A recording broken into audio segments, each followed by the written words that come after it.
ఓం నమో వెంకటేశాయ, ఓం నమో శ్రీనివాసాయ, నమోస్తే నమోస్తే. అందరికీ నమస్కారం. మీరందరూ ఈ మధ్య వింటున్నారు, టీవీ ఛానల్లో కానీ సోషల్ మీడియా మాధ్యమంగా కానీ ఒకే ధ్వని ఉదయం నుండి సాయంత్రం వరకు మనకు కనబడుతున్నది తిరుమల పవిత్రత గురించి, ఆ దేవస్థానంలో, ఆ పుణ్యక్షేత్రంలో జరుగుతున్నటువంటి అరాచకాల గురించి. కానీ ఈ అరాచకాలు మీరు ఈరోజు వింటున్నారు ఈ టీవీ ఛానల్ ద్వారా, వీటి ద్వారా. కానీ ఈ అరాచకాలు జరుగుతున్నాయని గత 3-4 సంవత్సరాల నుండి ఆ పుణ్యక్షేత్ర ప్రాంగణంలో పుట్టి పెరిగి ఆ యొక్క భగవంత్ నామస్మరణను వింటూ పెరిగినటువంటి నరసింహ యాదవ్ గారు, అదే మన చంద్రబాబు నాయుడు గారు, వీరు ఆ రోజే ఈ యొక్క అరాచకాలను గుర్తించి వెలుగెత్తి చాటారు. కాకుంటే అప్పటి పాలకులు వారి యొక్క అహంకార భావాన్ని, వాళ్ళ అధికార మదంతో ఆ యొక్క విషయాన్ని అణిచేయడం జరిగిందనమాట. ఎప్పుడైతే అన్ని మతస్థులను టీటీడీ చైర్మన్గా వాళ్ళు నియమించారో ఆ రోజే పవిత్రత లోపించింది. ఆ పవిత్రత లోపించిందని కోసం ఏమేమి జరగాలి, లడ్డు ప్రసాదాలు రేట్లు కానీ, దర్శనం రేట్లు కానీ, ఇవన్నీ ఎలా పెంచుకోవచ్చని వారు మాట్లాడడం కూడా మనం టీవీల్లో కానీ సోషల్ మీడియాలో కానీ గతంలోనే చూసాం. ఇప్పుడు దయచేసి మీరు ఒక 2 నిమిషాలు చంద్రబాబు నాయుడు గారు, నరసింహ యాదవ్ గారు ఆ రోజుని ఈ పవిత్రత, లడ్డు పవిత్రత యొక్క దాని యొక్క నాణ్యత లోపించడం గురించి మాట్లాడారు. ఆ యొక్క వీడియోని 2 సెకండ్లు మీరు వినాల్సిందిగా కోరుతున్నాను.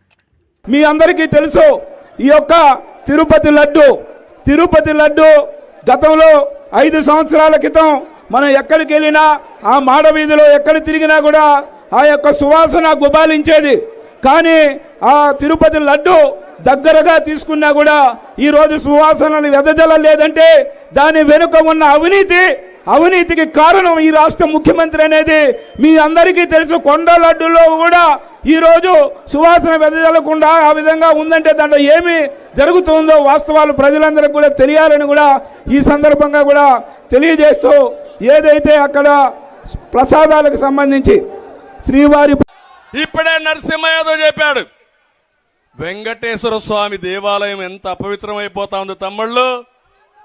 ఈరోజు మనం రామాలయం అయోధ్యలో 495 సంవత్సరాల తర్వాత రామాలయం కడుతున్నామని దేశం అంతా చాలా ఉత్సాహంగా చూస్తా ఉంటే, వెంకటేశ్వర స్వామి కలియుగ దేవుడు, న్యాయాన్ని ధర్మాన్ని కాపాడే వ్యక్తి, తప్పు చేస్తే ఎప్పుడో కాదు ఈ జన్మలోనే శిక్ష వేసే వ్యక్తిని ఆ దేవాలయాన్ని అపవిత్రం చేస్తున్నారు.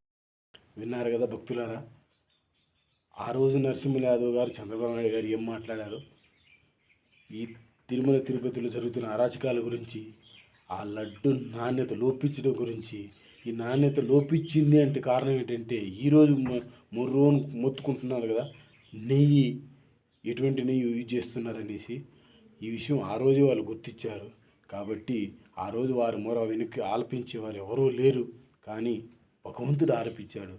ఆ వెంకటేశ్వర స్వామి వాళ్ళ మధ్యలో దూరి, నీ మొర నేను ఆలకిస్తున్నాను, ఈ రాజకీయ సమాధి ఈ నీచ నికృష్టుడికి నేను కడతాను, మీ పని మీరు చేయండి, మీకు ఆ దేవదేవతలు ఎప్పుడు ఆశీర్వాదం మీకు ఉంటాయి అని ఆ రోజు ఆశీర్వచనం చేసి పంపాడు ఆ మహానుభావుడు.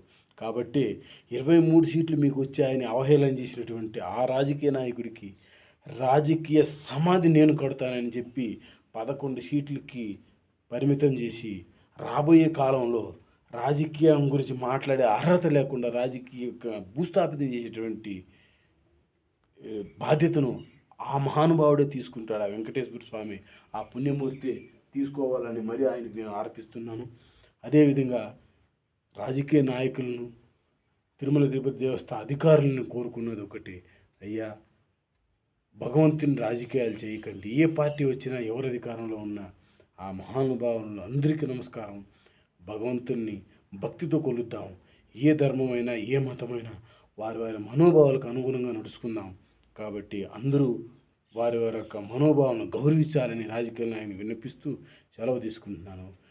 జై వెంకటేశ. ఓం నమో శ్రీనివాసాయ నమో స్తుతే.